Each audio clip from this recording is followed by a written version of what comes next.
여러분, 한 주간 잘 지내셨나요? 우리가 매일 마주하는 삶의 전투. 여러분은 어떻게 싸우고 계세요? 오늘 우리가 함께 나눌 이 사사기 7장 말씀을 통해서 세상이 말하는 방식 말고 정말 하나님 나라의 방식으로 이기는 법이 뭔지 아주 분명하게 배우게 될 겁니다. 자, 그럼 먼저 한번 스스로에게 물어볼까요? 나의 전쟁터는 과연 어디일까? 엄청 거창한 위기의 순간? 이런 것만 생각할 필요는 없어요. 어쩌면 바로 우리 집, 내 가정이 될 수도 있고요. 매일같이 출근하는 직장, 혹은 건강 문제나 돈 문제. 바로 이런 것들이 우리가 매일 마주하는 치열한 전쟁터일 수 있다는 거죠. 네, 맞아요. 그러니까 영적 전투라는 게 무슨 특별한 사람한테만 일어나는 특별한 사건이 아니라는 거예요. 지금 우리가 발 딛고 살아가는 이 현실, 이 자체가 바로 영적 전쟁터라는 겁니다. 하나님은 우리를 무슨 안전한 온실 같은 데서 만나시는 게 아니라 이 전쟁터 한복판에서 딱 만나셔서 바로 거기서 하나님의 싸움의 방식을 가르쳐 주시는 거죠. 특히 요즘 같은 시대, 이 디지털 시대의 전쟁터는요, 훨씬 더 교묘해요. 우리가 매일 보는 그 화면 속에서 세상은 끊임없이 우리 귀에 속삭이잖아요. 야, 더 가져야 안전해. 더 강해져야 살아남아.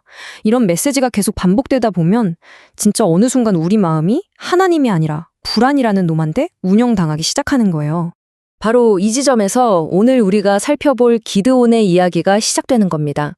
세상이 말하는 그 논리랑 완전히 정면으로 부딪히는 하나님의 역설적인 명령. 이게 바로 오늘 우리가 파고들 핵심 내용입니다. 자, 그럼 한번 본격적으로 들어가 볼까요? 하나님께서 기드온에게 하신 첫 말씀이 격려나 응원이 아니었어요. 충격적이게도 너를 따르는 백성이 너무 많다는 거였죠. 아니, 전쟁에서 당연히 병사가 많아야 유리한 거잖아요? 근데 너무 많다니요? 이건 진짜 인간의 모든 계산을 한 방에 뒤집어 엎는 그런 선언이었던 거죠. 아니, 도대체 왜 많다고 하셨을까요? 그 이유가 정말 중요합니다. 바로 전쟁에서 이긴 다음에 이스라엘 백성들이 야, 이거 봐라. 내 손이, 내 힘이 우리를 구원했다. 이렇게 자랑할까봐 그걸 염려하셨기 때문이에요. 하나님은 그 영광을 오직 당신 혼자만 받으시길 원하셨던 거죠. 지금 보시는 이 화면이 그 차이를 아주 명확하게 보여주죠. 세상은 어때요? 숫자의 힘, 인간의 계산, 눈에 보이는 화려함, 이런 걸 의지하잖아요. 하지만 하나님 나라는 전혀 달라요. 하나님의 영광, 그리고 순종, 마지막으로 믿음, 이걸 통해 일하십니다. 자, 여러분은 지금 어느 쪽에 서 계신가요? 처음에 기드온을 따르겠다고 모인 군사가 자그마치 32,000명이었어요. 자, 이제 하나님께서 이 어마어마한 숫자를 어떻게 줄여나가시는지 한번 같이 보시죠. 하나님께서 사용하신 첫 번째 필터링, 그건 바로 두려움이었습니다. 두려워서 떠는 사람은 다 돌아가라. 근데 이게 두려워하는 사람을 막 비난하고 정죄하는 게 아니에요. 왜냐면 이 두려움이라는 감정은 전염성이 엄청 강하거든요. 한 사람의 두려움이 공동체 전체를 무너뜨릴 수 있기 때문에 하나님은 전쟁에서 두려움이 아니라 믿음이 지배하도록 군대를 깨끗하게 정결하게 하신 겁니다. 그 결과가 어땠을까요? 무려 22,000명이 집으로 돌아갔습니다. 그리고 이제 남은 사람은 10,000명. 순식간에 3분의 2 이상이 그냥 사라져버린 거죠. 와. 이게 옛날 이야기 같지만 사실 우리 시대도 똑같아요. 뉴스, 경제 전망, SNS, 주변 사람들 말, 이런 것들이 끊임없이 두려움을 만들어내고 퍼뜨리잖아요. 여기서 기억해야 할 건 믿음이라는 게 두려움이 아예 없는 상태가 아니라는 거예요. 두려움 속에서도 그 두려움을 넘어 하나님의 약속을 선택하는 것. 그게 진짜 믿음입니다. 자, 그런데요. 하나님의 이 정화 작업은 여기서 끝나지 않았습니다. 두 번째 시험이 기다리고 있었죠. 여기서 우리가 꼭 기억해야 할 게 있어요. 하나님의 시험은 우리를 넘어뜨리려고 실패하게 하려고 주시는 게 아니라는 점. 오히려 우리의 믿음을 더 순수하게, 더 단단하게 만드는 단련의 과정이라는 겁니다. 아니, 10,000명이나 남았는데도 하나님은 또 말씀하세요. 아직도 많다. 그러면서 그들을 물가로 데려가서 시험하라고 명령하시죠. 그리고 그 물가에서 치러진 시험을 통해서 최종적으로 남은 군사, 그 숫자가 정말 믿기 힘든 숫자인데요. 바로 300명이었습니다. 32,000명에서 시작해서 이제 1%도 채 남지 않게 된 거예요. 바로 이 지점에서 우리는 하나님 나라의 아주 중요한 핵심 원리를 발견하게 됩니다.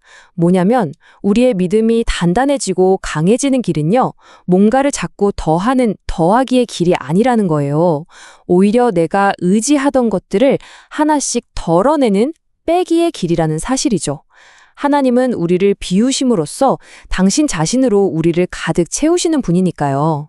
군사수를 이렇게까지 줄인 것만으로도 정말 충격적인데 하나님은 여기서 한 걸음 더 나아가세요. 그 300명의 손에 세상에서 가장 약해 보이는 무기를 들려주십니다. 그 첫 번째 무기가 바로 양식이었어요. 영적인 의미에서 양식은 뭘까요? 맞습니다. 바로 우리를 버티게 하고 이 하루를 살아내게 하는 힘, 하나님의 말씀, 은혜, 예배, 그리고 우리 믿음의 공동체, 이런 것들을 의미하는 거죠. 우리는 자꾸 날카로운 칼을 찾는데 하나님은 우리에게 밥을 먹여서 양식으로 우리를 살리시는 겁니다. 그리고 두 번째 무기는 나팔입니다. 이 나팔은 뭘까요?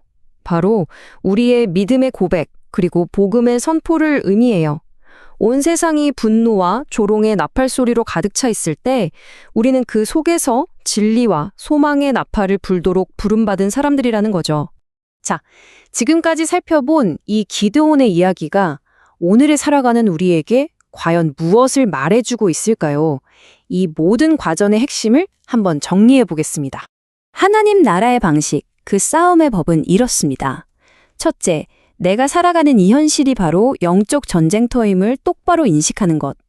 둘째, 많음이 아니라 오직 하나님 한 분만을 의지하는 것. 셋째, 두려움이 올라올 때 두려움이 아니라 믿음으로 선택하는 것. 그리고 마지막 넷째, 나의 이 연약한 도구를 통해서도 일하시는 하나님을 끝까지 신뢰하는 것입니다. 그래서요, 우리가 내려야 할 가장 중요한 결단은 바로 이거예요. 내 현실이 바뀌기를 그냥 기다리는 게 아니라 내가 싸우는 방식이 먼저 바뀌어야 한다는 것. 내 손, 내 능력을 의지하던 방식에서 이제는 온전히 주님의 손을 의지하는 방식으로 말이죠. 오늘 이 말씀을 마무리하면서 마지막으로 우리 스스로에게 한번 질문해 봤으면 좋겠습니다. 지금 내 손에 들려있는 무기는 과연 무엇입니까? 세상을 이길 것 같은 힘입니까? 아니면 나를 진짜로 살리는 하나님의 말씀과 내 입술의 믿음의 고백입니까?